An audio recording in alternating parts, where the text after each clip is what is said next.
දැන් නම් තේරෙනවා පින් කළේ නැහැ කියලා. දැන් නම් තේරෙනවා සිල් රැක්කේ නැහැ කියලා. දැන් ලෙඩ වුණාට පස්සේ නම් බණක් ටිකක් අහනවා.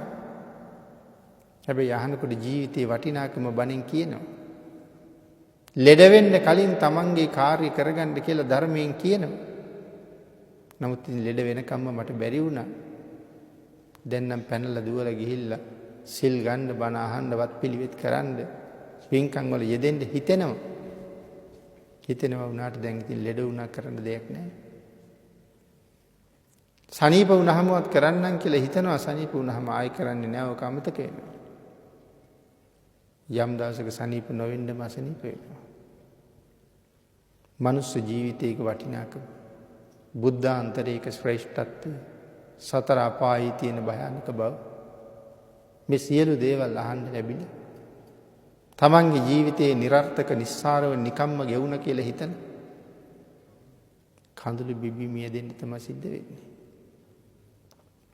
එහෙනම් සැලසුමක් නැති මල්කාරයෝ සැලස්මක් හදන්න ජීවිතේ.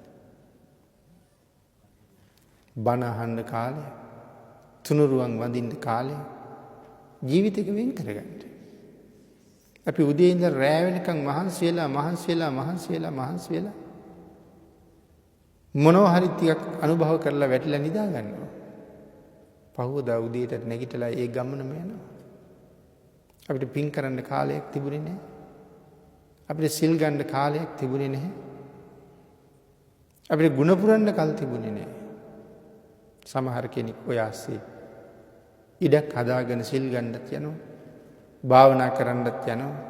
වන්දනා ගමනුත් යනවා.